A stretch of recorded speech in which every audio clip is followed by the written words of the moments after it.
He joined us, I don't know, couple months ago now, from Humboldt, Saskatchewan, now residing out there on the West Coast. Kelly Bates joining us. Kelly, we're going through that 20 years ago. You were in that game.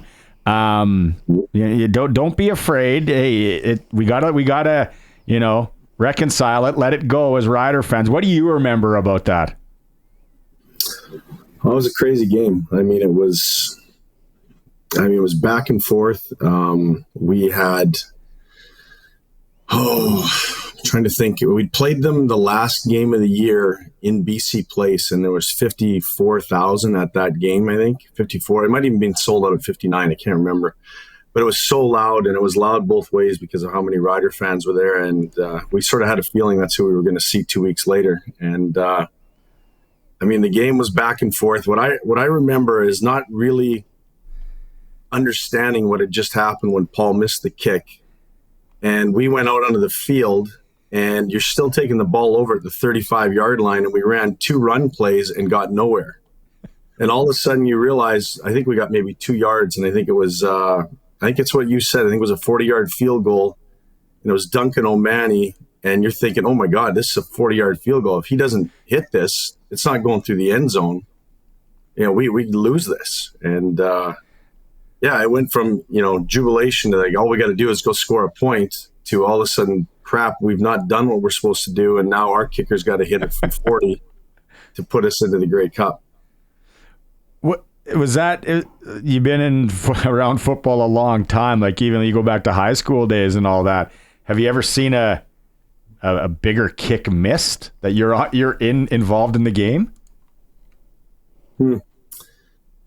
Oh boy, that just goes and picks on kickers, because that puts, again, kickers. It's a tough job, man, because people, when you lose a game like that, and I'm sure Paul's teammates would say the same thing, and having Paul as a teammate of mine for so long, I'll say the same thing.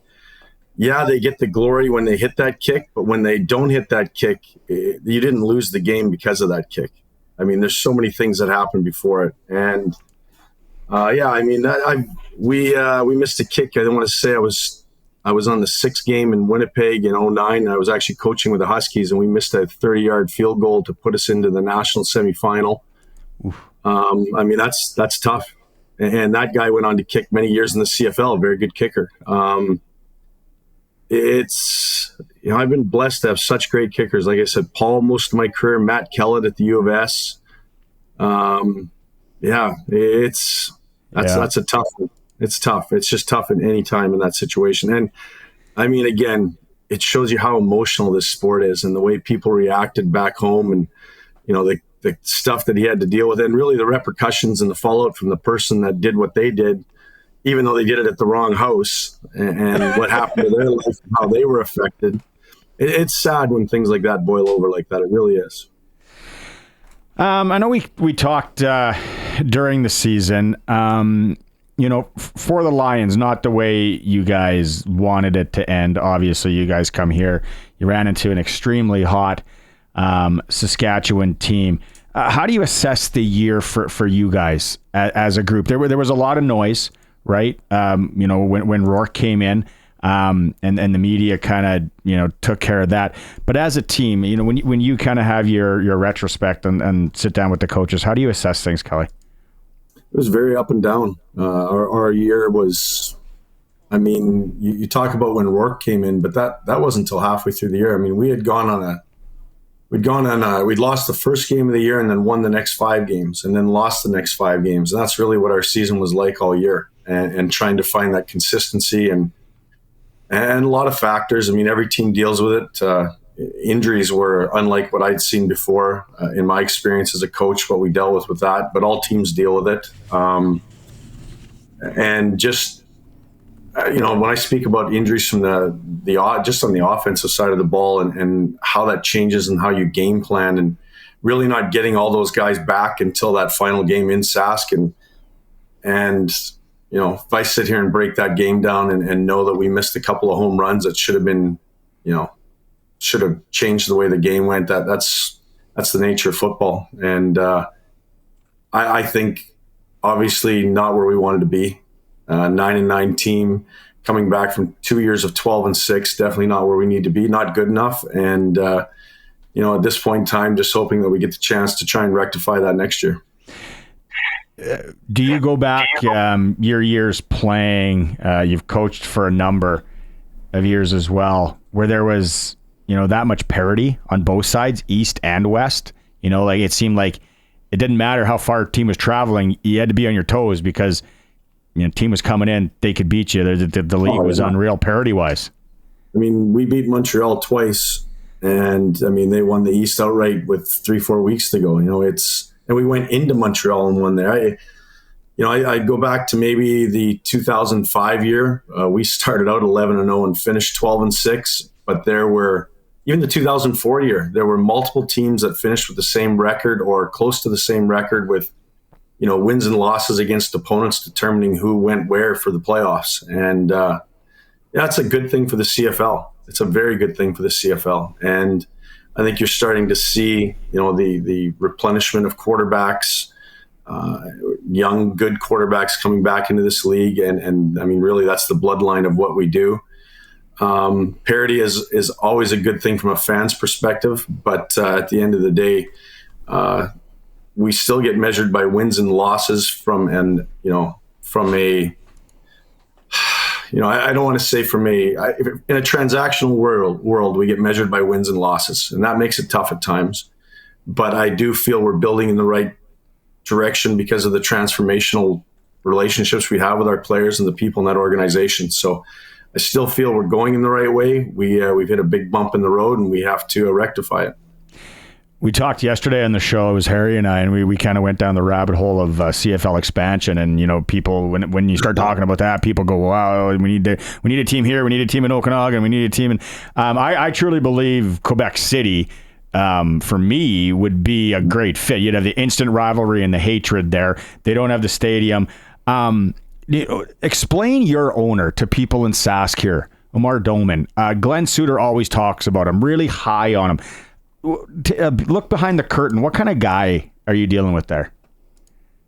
Well, we don't get to deal with him very much in terms of we see him on picture day, but that's because he's a busy man. But I'll tell you where you get to see what he does, and I'll break it down into two different distinctive areas. First, when I turn around and look in the stands, I now see young fans back in the stands, and I think that's directly related to his commitment to grassroots football. His kids play flag football in the North Shore. Their coach is an old UBC player that I played against. That community is getting rebuilt and the connections are being made again. And I love that part of it. So he's committed the money to bring in that young fan base and to grow the game. And that's important, that connection to your community. And then secondly, we had, like I said, so much injury issue this year, things that aren't common. And, we never felt like we were in a position where our guy said, no, we can't do that because of money. I'd say, whatever you need, we got to do it. And that's a pretty nice feeling knowing when you have that type of backup, because it hasn't always been like that. Another big, thing that we're talking about actually today, I don't think it was around when you played. Maybe you wish there was marketing money around when you played. What would Kelly Bates have been good at? Absolutely nothing. But yeah, no, it started to come in right at the end of my career. I got a couple of those nice little envelopes, and you're like, oh, I like this. I like marketing. But hey, I'm all for the players, and having been there, I love the way things are moving and where they're moving to. Guaranteed money. In some instances, it can't be the Wild West, and you still need accountability, but we're moving in the right direction, and really making the people that make our game, the people that are the game, the players, the most important aspect. So that's a great thing. Very, it reeks of Sasky senior hockey. Little envelope in your stall, right? Something like that. The gas and absolutely. The Drake Canucks have, it's awesome. Mitchell Bowl is here Saturday. U of R Rams, a team that hasn't been there all that much, right? Small school. You're a U of S guy. I remember covering you guys and Brian Towers and just the legend of that. When you go back to the 1998 Vanier Cup win against Concordia with Towers head coaching, Matt Kellett, right, gets you guys on the board early with a 28-yard field goal. How special was that, and what these kids are going through right now at the U of R up against the power from Laval? Yeah, it's going to be quite the experience. We got to play the 99 Church Bowl in Laval, and that was our first experience, going there and having, walking through the stands, the makeshift stands out on the field, being pelted by phone books and, effigies of Husky stuffies behind us burning, hanging from a noose. I mean, it was a whole new world, and it was awesome. I loved it. University football is growing and going in the right direction, and you see that in Canada through and through, both from the production of players and talent and just the fact that we're talking about it right here. But it's going to be a tough game, and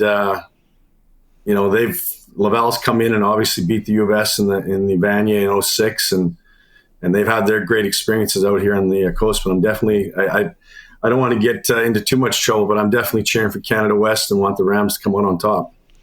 Yeah, I think I was talking to a couple old Huskies, and they were saying the same thing. I had Frank McChrystal on the show, lucky enough, a couple of weeks ago, talk. When you think of Saski football, right, you think of Brian Towers, you think of Frank McChrystal, and now Sarge in there as well.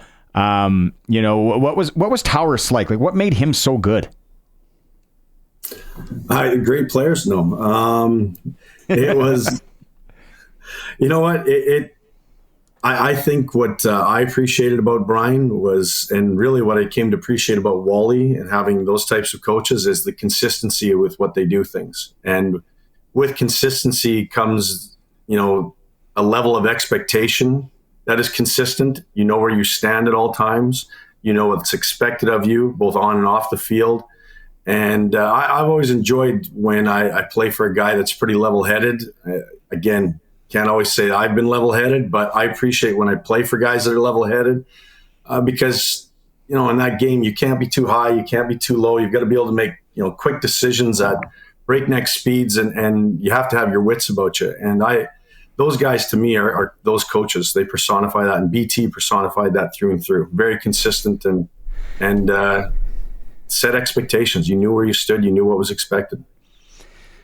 Taking in any of the festivities this week out there with the Grey Cup? Maybe a little zip line? Yeah, I think I'm not a chance in hell, but I am going to take my 11-year-old down there tomorrow. My 14-year-old is much too cool to come with me, but my 11-year-old is going to come down, and we're going to take in some festivities tomorrow during the day. I think the 11-year-old bought into it when she knew she got to miss school, so we're good. We have the same split. I got an 11 and 13-year-old. The 13-year-old boy would be too cool. The girl would be all over it. Hey, it's always a pleasure. Nice to catch up, Kelly. Thanks so much for doing this, and we'll have to catch up again somewhere along this winter. Appreciate it, man. Thank you so much.